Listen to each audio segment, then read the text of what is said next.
are we allowing geographically bound teams to play one another? Or are we will that descend into tribalism and nationalism? Do we have to have like a complete lottery system? Yeah, a draft every single time. Yeah, Of like a every completely sort of equitable draft, but like you might get like you live in labor in Greece, but for this World Cup you have to go play for the Southwest Antarctic corridor. Every team would be assigned a random string of numbers.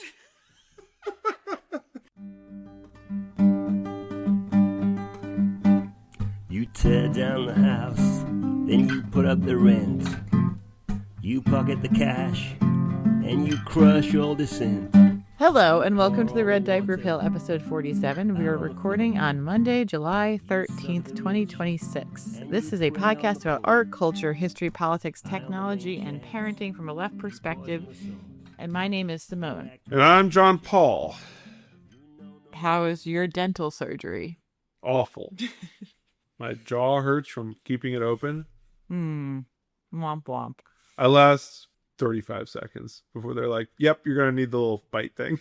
Oh, really? Yeah. I've never needed the bite thing. Oh, yeah. It's like, I'm like shaking after like. You're not supposed to like pry your jaw open. Just relax it open. I can't relax it open. When I relax, it closes. Watch. It's awful. You should probably see a chiropractor about that. Maybe. I also can't breathe. You should probably see an ENT about that. Because my nose is like deviated from your face. Yeah. It's like drowning. Oh, they do this. Yeah, it sounds like you need to see some more medical professionals. They're like, do you need a break? I'm like, I'm good. Oh, Jesus. I don't have any of these problems. I basically fall asleep. Yeah, that'd be nice. Do you listen to a podcast? Thank God I can sit there and listen to a podcast. What's your favorite podcast to listen to? Well, I'm getting my thrill. Well, I've been listening to bad sci-fi audiobooks recently, and not podcasts. Because the podcasts are too much like a bad sci-fi novel, so I figured I would just listen to one. Go directly to the source. Well, which bad sci-fi novel? Red Rising. Oh, I've heard about Red Rising. Actually. Have you really? Yeah. It's like Dune mixed with The Hunger Games. Yeah. It's perfect for me. Great. The writing is... But don't criticize it on our podcast. What if they are listeners? It's very entertaining. Good. And I think that the voice actor does a good job of selling what is otherwise pretty poor writing. But plot stuff is good. Great. You're welcome. There's JP recommends. Okay, so are you ready for some headlines? I guess. Lindsey is dead and Mitch is, quote, alive? Yeah. Quote, question mark? Uh-huh. But Lindsey Graham died over the weekend. He did very suddenly.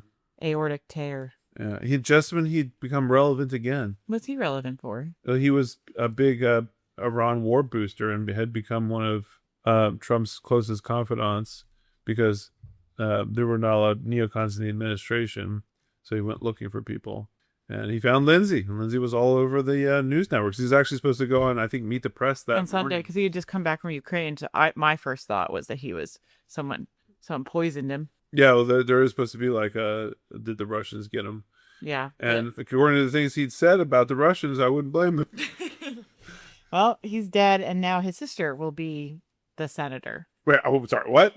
I believe that somehow the rules have allowed for his sister to take over. Are you just telling me that Lindsey Graham is trans now? Yeah, Lindsey Graham is just now. Lindsey Graham is just finally. Lindsey's their dead name. They didn't die. The name is dead. And so now they're Darlene Graham. Yep. This is Lindsey's younger sister, and she has been appointed to his seat. It is very strange. And it happened because I guess in South Carolina, that's what happens. The governor can name the interim senator. Uh-huh. And Trump had hoped it would be Darlene, and it is Darlene. A special request from the president. She has never married or had children. Both of them confirmed bachelorette / bachelorettes. Oh, he's alone too? Yeah. I mean, I knew he was gay, but I didn't know he was alone. I thought he had a beard. He raised her, I guess. Their parents died when she was a minor, and he raised her from age 13 on, which is nice. Nice. And he joined the Air Force so she could receive his military benefits. Wow, what a guy. Lindsey and Darlene. Pour one out for a real one. Pour one out for a real one. Speaking of real ones, Mitch McConnell. Now, why would he pretend to be alive? That's the thing I don't get about the story. Is I understand that it's fun to like speculate, but if he was brain dead, what? So they keep the seat?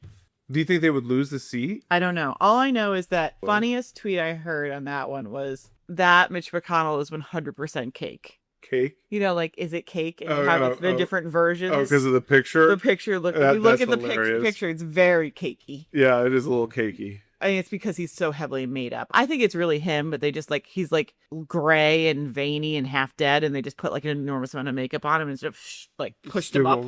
I mean, yeah, like if it's a doctored image, it to sort of say that the glasses are like off by like. I know. You think they go, if we do that, it sells it as more real? Like how fucked up do we need to make his face? If we tilt the glasses, people will definitely think it's cake. They had his wife come back from her trip in China to have this. His wife's like a big deal. She was a trade secretary under one president and department and a transportation secretary and another president. And she's a Chinese American. She was in China with her nonprofit. She used to run the United Way. I mean, she has a much more successful career than Mitch McConnell, but he's been missing and she's been in China doing like business. Yeah. And then they had her come, she came back and everyone was like, why is she back? And then the reason she's back is because they had to take a picture of him holding a newspaper. There was a newspaper. Like there was like a strip of paper in his hand, right? Which is also easy to doctor now. I'm not sure what the point of that is now. Well, they're old. They might not know it. We have to take a picture for the people. I don't think his staff understand what the speculation is going to be. I would imagine if he has staff, they weren't encouraging him to take a cake photo. The day Lindsey Graham died. Like, also, yeah, way to scoop Lindsey Graham's day. I know. Do they not get along? You think Lindsey, like, died on that day on purpose? No, I think Mitch was like, I don't want Lindsey to have the headlines. Oh, so I'm gonna have a celebration of life.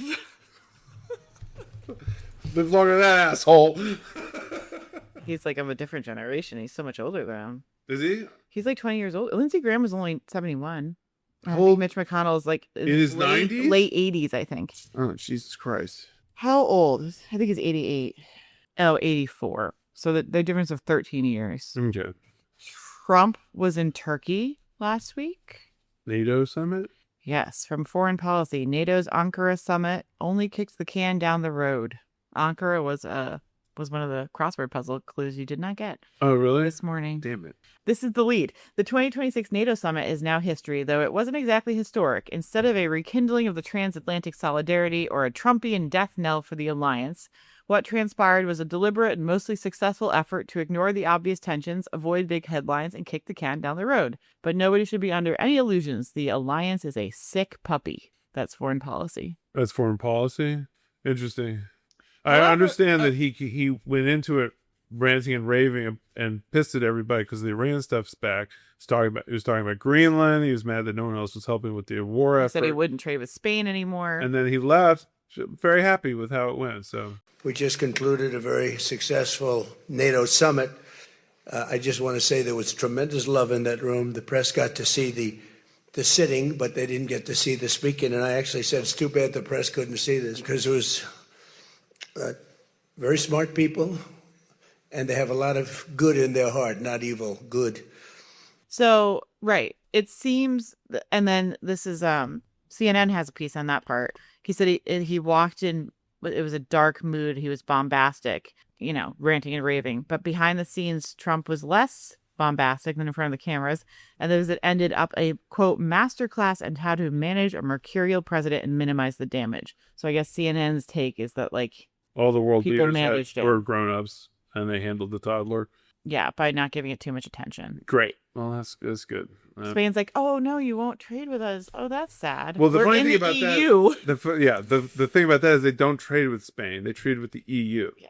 So the entire thing is also, why is he so mad at Spain? Because they won't. They have a really progressive president, and then president won't pony up the military money. The big thing is, like, stop spending all of your money on social welfare programs that your population's like, and start spending it on military stuff so we don't have to support your militaries anymore. Or so To the when same we degree, at start least. wars in Iran, you have to support us. Yeah. Or when you're worried about Russia, we're not going into billions of dollars of debt funding proxies. You're also doing it. Or like Russia's like worried about coming your way because you have built up a bunch of, that's the idea. And it's not a crazy one. It is extremely obnoxious for Europe to be like, what? We're just the nice guys who are, have universal health care. It's like, no, you rely on the U.S. Yeah, to but fund all this stuff. right now, he's got his chip on his shoulder about the Iran war, and that's got nothing to do with them.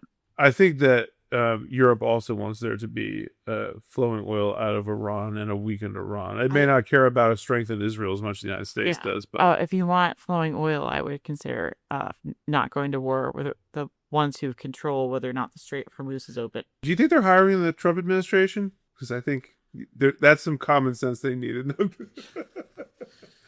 Okay, so ICE has executed 2 people in the last week on the streets. On July 7th, they killed Lorenzo Salgado Araujo, who is a 53-year-old father and who was working on getting legal work permits. And he was cornered by unmarked vehicles and trying to get away from them, and they shot him.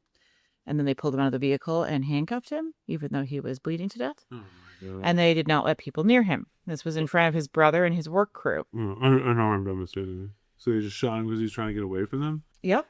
Or, I mean, his family was like, this guy, we had plans for if ICE came around, and it's not to flee. So he either wasn't fleeing or he didn't know they were ICE, because like he's like trying to go by the book. And we've talked about this at length. He has adult children. And then today, July 13th, in Biddeford, Maine, the birthplace of Miss Rachel, who is not happy. Oh, is it really? Yes. They killed a 26-year-old man who has a social security number and is legal.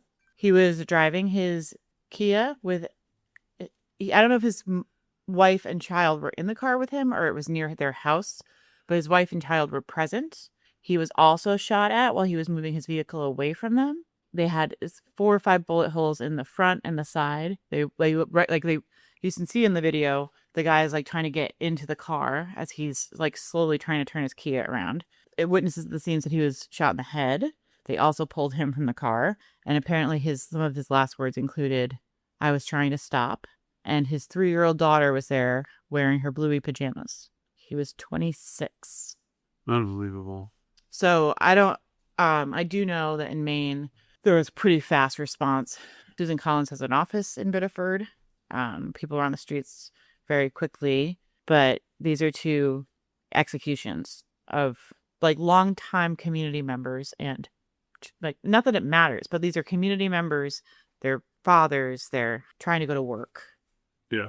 They, in both cases, do not even seem to be the target of who ICE was supposed to be looking for. Not that matters, but they can't even fucking find the person. Like they're just shooting people when they pull over. Then they're trying to pull over the wrong people. I mean, yeah, they have the green light to go after people that look a certain way. No one was when they're out and about. So as of right now, it appears that no officers involved in either shooting were wearing body cameras. So that's the new thing is they're going to do these hit and run tactics, right? There's not going to be any surges. They're going to sneak in and sneak out, and that'll be it. There's not going to be like any kind of sustained effort that can elicit a response from the community. I will say that they have been in Biddeford and the surrounding areas they've been there since Minnesota, and I've seen a lot of news in the last month or so that they've been picking up on their abductions. I agree with you. It's much quieter than they're doing some sort of like they sort of rotate through or something instead of a sustained effort in a particular place, which I think is really interesting. I was tempted to say that when we were talking about this earlier, I was tempted to say that this is a retreat because it seemed to me that the point of Minneapolis was to rub it in your face as part of building fascism, and that the target was secondary. Now it seems that they really want to have good deportation numbers without a lot of drama, and that reeks of a more technocratic, less fascistic approach to me. However, in both of these cases, you have people running away and being shot at, which I feel is not accidental. I feel like the point is to demonstrate that if you're suspected of not being a citizen, you really don't have rights, a right to like the lowest level of force required in that situation, that your life is forfeit if you don't listen to what ICE in particular tells you to do. And they have taken this approach. I've seen them take this approach, which I think is not true, which is if you're a U.S. citizen, you don't have to answer their questions. You don't have to produce ID or anything, because you can't be compelled to produce your papers unless you're being suspected of if you have a reasonable articulate suspicion of breaking the law. But they're not listening to that. They're going to ruin your entire day, and there doesn't seem to be any consequences for that. And I think this is an extension of that, which is like if you try to evade them, they can use lethal force on you. This is only 2 cases, and they're both horrifying. There's been at least 11 ICE executions over the last year, or since ICE has been. How long has Trump been in power? It feels like 10 years, doesn't it? Yeah. So I don't know. I mean, I don't know what to make of this, except for one thing I think is that we had a template, thanks to the people of Minneapolis, we had a template for how to resist this. And a lot of places, including where we are, began implementing some of the infrastructure needed to do that. And that needs to be changed. This is very like, it's still very much of like a concentration camp, grabbing people out of the community type behavior. But it's being done in such a way that like defies like the methods of resistance that were discovered in Minneapolis. So I don't know what sure that means. I mean, I'm not smart enough to say what the tactics should change to, but that should be the conversation now. Is like we need to stop waiting for the next Minneapolis and start recognizing that now Minneapolis is happening, but in a very different way, and the numbers are increasing because we don't have a good response to it yet. Yeah, I think that it's notable that so in Minneapolis, we saw 2 white activists or community members who were in solidarity with the immigrant population be murdered. And I think there's a particular reaction you get from that. I also think that sends a particular message about like, we're invading your city. And even if you are not the target, you are not allowed to do anything, which I think is a particularly heavy-handed fascist message. And now they've got these like lighter weight city occupations where they're there and they sort of fluctuate their numbers and activities a little bit, but it's not as invasive. And they're, like you said, I think there's a message that if you are a person of color, you have no right but to do whatever we say, which includes submit to your own kidnapping. And because of that, because those appear to be the tactics that these folks are trained on, when there's anything that happens where it seems like the person is like turning around. I mean, these are like low speed car maneuvers, right? There's nothing about this that looks even like Renee Good kind of gunning it a little bit as she tried to get away from him. These are like, you watch the video and it's like the car is like so slow, it's so non-aggressive, but I think it's like there's clearly been training or the allowance with lack of training. There's like, if they're getting away from you, you can do whatever you want. Yeah. And when the one in Houston happened, I was like, are we going to see the type of outcry that we saw for Renee Good, or are we not going to see it because of the target being like not a community activist, but like an immigrant? And it took a little bit, but I actually think that we are going to see, I think between both of them happening in the same way, I think it is different than Minneapolis and is targeting the community in a different way. But I think people I think we are going to see a big reaction to it. I think it was a mistake, a tactical error to do 2 in the same week, for instance. I don't think that it's going to get out of the news. I mean, the best way for them to transition away from the Iran stuff is back to this. Well, we can't transition from the Iran stuff because we are now out of a ceasefire again. So is there video? What is the situation with video for these? Both of them have video from like nearby like security footage, but no one has. But not close up. Yeah, there's some pretty close up video of the aftermath of them on the both of them on the ground, and people not like in the case of Houston, not letting people near him. In the case of this one, I'm like standing over him while he's like clearly dying. Yeah. But there's video of the cars, like from security footage from far away of like the cars this car's following this car's turning around, so you can get a sense of like what the cars are doing, and obviously you know where the bullets went through the cars. I mean, I think the video is a big part of. I agree with you that there's. Yeah, like, Renee Good. There was such close-up video. Yeah, there's a difference between, oh, my kids' friends. Like, I watch Fox News all day, but I know my kids' friends are really mad about this, and they could have been any one of them. Versus, this can't possibly happen to me because they're literally only going after people who look a certain way, and I am precluded. Like, there is a mental mind I shift. do think that when it's white community members who are there as in solidarity, it becomes like, oh, it could happen to anyone. When ICE invades, it could happen to anyone walking down the street. It could happen to anyone doing school drop-off. So it becomes more threatening. Yeah. But the other big component is the video. The close-up video, I think, makes a big difference. Well, neither of these appear to have close-up video. That's because one of the things is it gets played on the news like all day long for several days. Well, have you seen much of this? I mean, there's video they could be playing, and I think Houston got undercovered.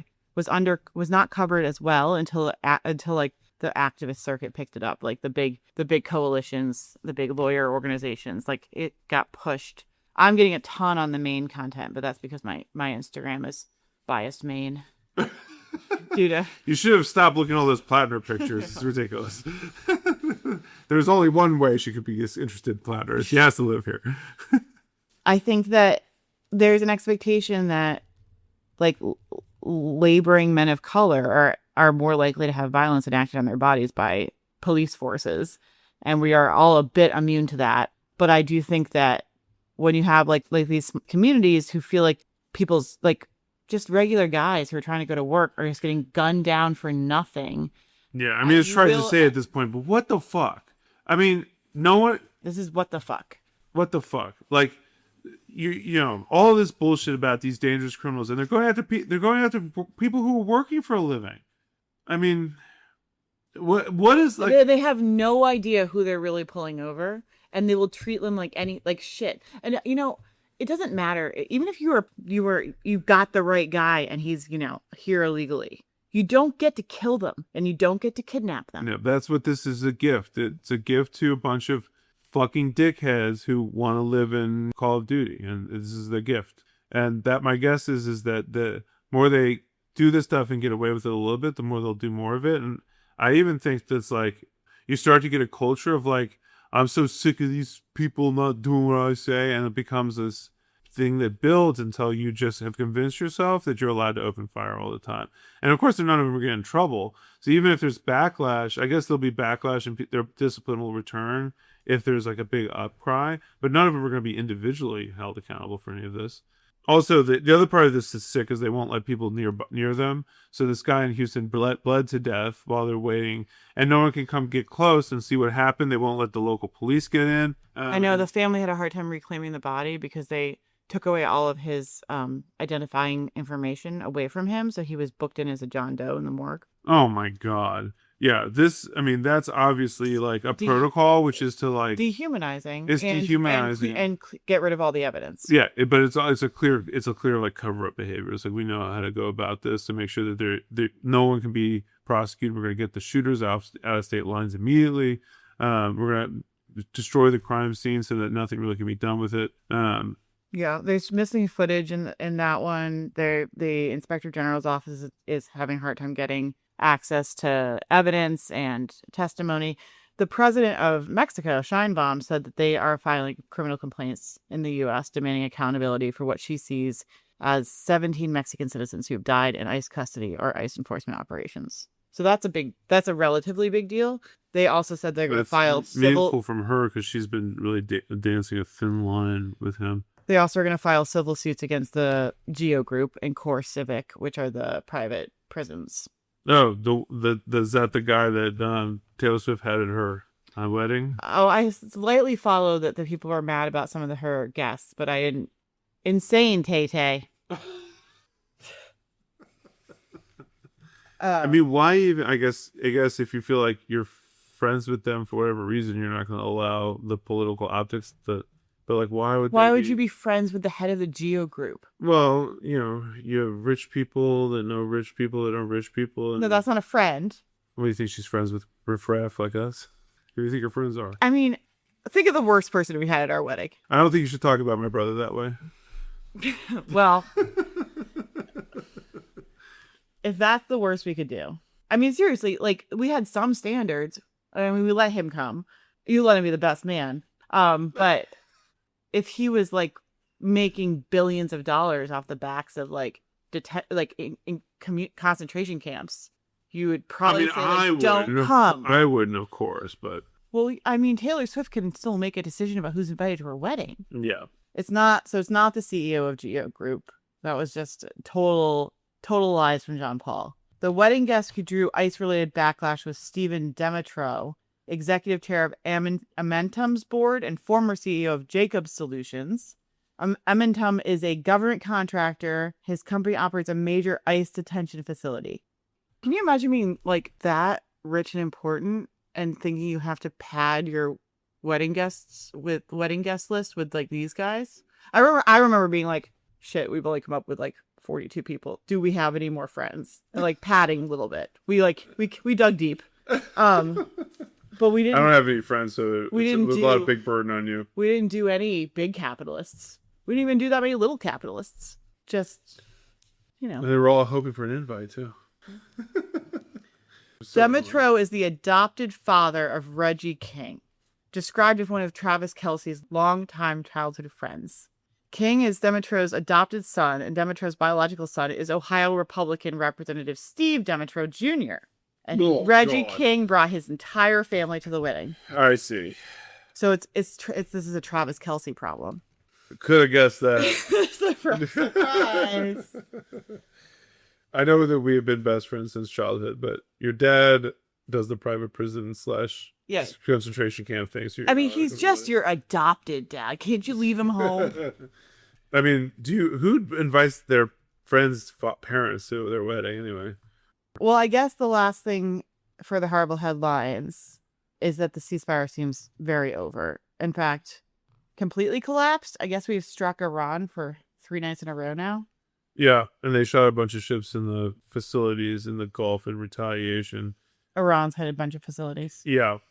I mean, this is the funniest thing in the world to me is Trump says, like, it's useless to negotiate with them. They're crazy people. They tell me one thing and then tell the media another thing, blah, blah, blah. It's like, that's you. That's you. You're doing that. We all know you're doing that. But something happened. Isn't that the sign of a particular type of mental illness? We're also doing some practice tests for the LI exam.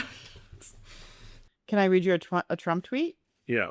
The Hormuz Strait is open, all caps, and will remain open, all caps, with or without Iran. Then he adds, the USA will be from this point forward known as, quote, all caps, the guardian of the Hormuz Strait, end quote. But as such, and a matter of, quote, all caps, fairness, will be reimbursed at the rate of 20% on all cargoes shipped for any and all costs necessary to do the job of providing safety and security to this very volatile section of the world. That's the genius move here. We're going to keep it open, but the cost is going to be a 20% premium. We're going to keep it open, but when we keep it open, this thing that we can't control right now, but when we take it over because we're the guardian, we're going to charge a toll. Yeah. You got to charge a toll. So we're going to charge a toll. We're going to charge a bigger toll. And we're the guardian of it now. So we'll just take it. Yeah, I mean, they're such the guardians of it that they're afraid to put a aircraft carrier anywhere near it because they know it'll get sunk.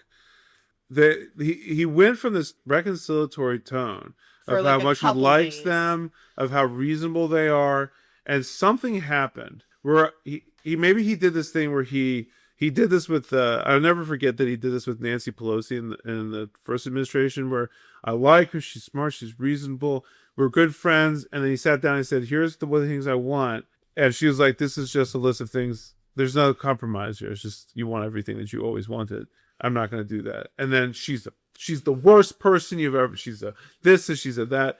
That's one of his strategies is the degree to which I'm going to win this negotiation by getting everything I want and you getting nothing is not going to change. But here's a new strategy. I'm going to be really nice to you, and then you're going to want to give it to me. The foreign minister of Iran also tweeted about this, and he mocked him, and he basically said, his tweet is, POTUS is absolutely right. Whoever provides secure and safe passages of commercial vehicles through the Strait of Hormuz should be compensated for the service. Iran has always been the all caps guardian of the strait and will remain so all caps forever. 20%, of course, is too much. We will be fair. Like, this is how foreign policy communication's happening right now, folks. The Iranians are openly mocking him on Twitter in English. Have you seen the Lego movies? Yeah, I've seen the Lego movies. Yeah. I guess this is what happens when millennials are in control of things. I think unfortunately, I think it's a lot of this has to do with Trump's person himself. I mean, look what Gavin Newsom's doing. He's doing the same shit where he's wearing this Gavin persona. Newsom is wearing that persona because he loves how that persona feels and fits. Yeah, but he wouldn't do it and would not have permission to do it if it wasn't for Trump. The Iranians have, honestly, they have a little bit too much class to be doing that. But Trump apparently said the ceasefire was just a memorandum of understanding and they don't mean much. Now, didn't Congress say that he absolutely cannot be at war with Iran right now? So my prediction is there is no war. They're shooting at each other. There's been some tit for tat, and that will slowly slide out of people's consciousness, and we will return to a status quo, which is what existed before the war started. There will be no deal. There will be no compromise. There was a war. There was a ceasefire. The ceasefire is gone, and now there is a hot war. No, there's a low-level conflict with no resolution, which will stretch on until probably the next president, if not longer than that. That's my guess. He's not going to get what he wants, because what he wants is to show a deal that's not a major humiliation for himself and the administration. And Iran is never going to give him that, because why on earth would they? Why would they give him? Why would they were willing to do that to avoid a war, and he went to war anyway. So now, why on earth would they do that? What is the incentive? It's a good question. So it's an impasse. That's the best way for him to navigate through it is to hope you forget it happened. Just to circle back to Steve Demetro, Okay. the senior, not the Republican senator of Ohio Mm-hmm. or representative out of Ohio, Got it. the adopted father of childhood friend Reggie King. Got it. He runs private prisons. Mm. 6 years ago on LinkedIn, he wrote himself a woke ass post about George Floyd and the reckoning in America. No kidding. And standing up for what was right is in Jacobs' culture. Jacobs was the organization he was running at the time, which was a business consulting service. So this goes to show you where we've come as far as the backlash on DEI. If this guy uses his adopted 14-year-old kid, who's a person of color, to like segue into his BS LinkedIn post. Okay. If we truly live our values, we can continue to leave a positive impact on the communities we live in. We can demonstrate that Jacobs truly is a company like no other. The disturbing incidences across the U.S. shamefully prove that quote talk is still required for the parents of black children. Blah, blah, blah, blah, blah. These awful events are deeply impacting our people and most significantly our black employees. They also challenge the fabric of the society in which we all live and work. And I feel compelled to speak up and out. Wow. There's your... Was that before he was the prison guy, or was he already before he was the prison guy? Okay, so he said, you know what, but also the money's real good. So. I'll be like a kind of woke private prison CEO. Oh no, we're not doing woke anymore. Okay, no, just that's fine. That's fine.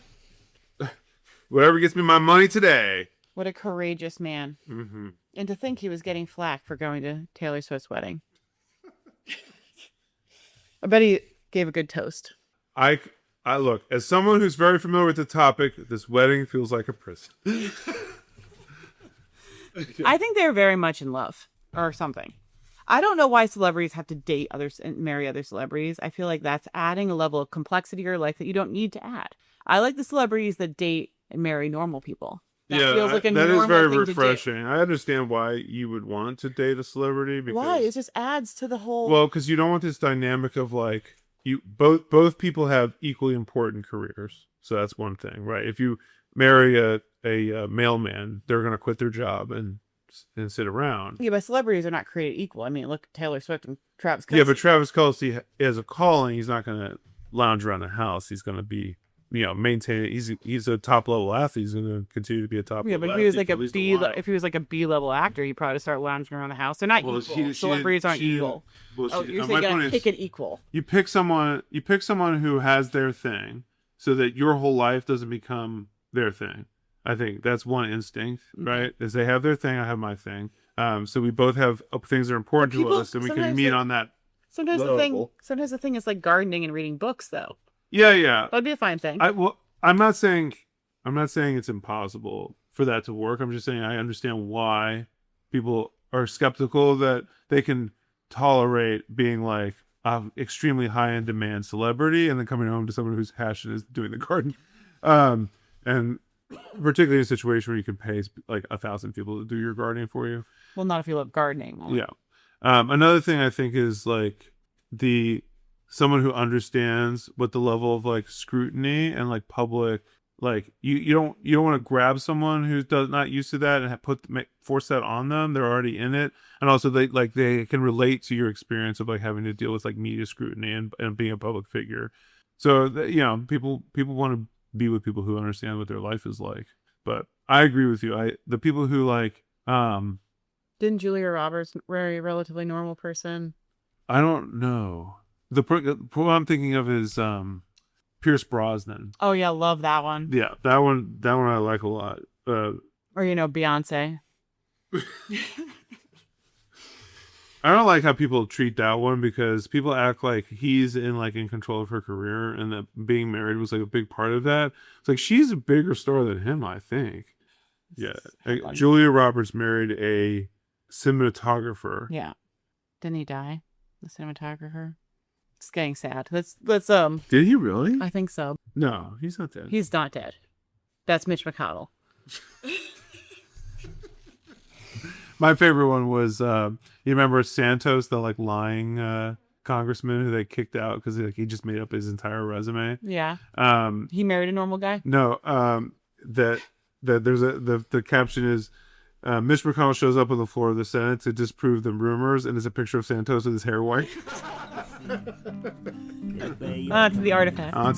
You grab at the land. I'm doing a golf tournament with President Trump this Sunday. This guy, Lindsey Graham, you have a guy, he's one of the dumbest human beings I've ever seen. He's going to kick me around. I don't want his endorsement. I don't want anything to do with him. Because he's better than I am. And then I watched this idiot, Lindsey Graham. Lindsey Graham, I didn't even know who he was. I am all in. Keep it up, Donald. Lindsey Graham is a disgrace. In the private sector, he couldn't get a job, believe me. Couldn't get a job. Mr. President, thank you for being the best commander-in-chief. He gave me his number, and I found the card. Let's try it. 202. The most successful Republican presidency since Ronald Reagan. One of the worst representatives of any representative. Donald Trump is the best hope. The guy is a nut job. Mr. President,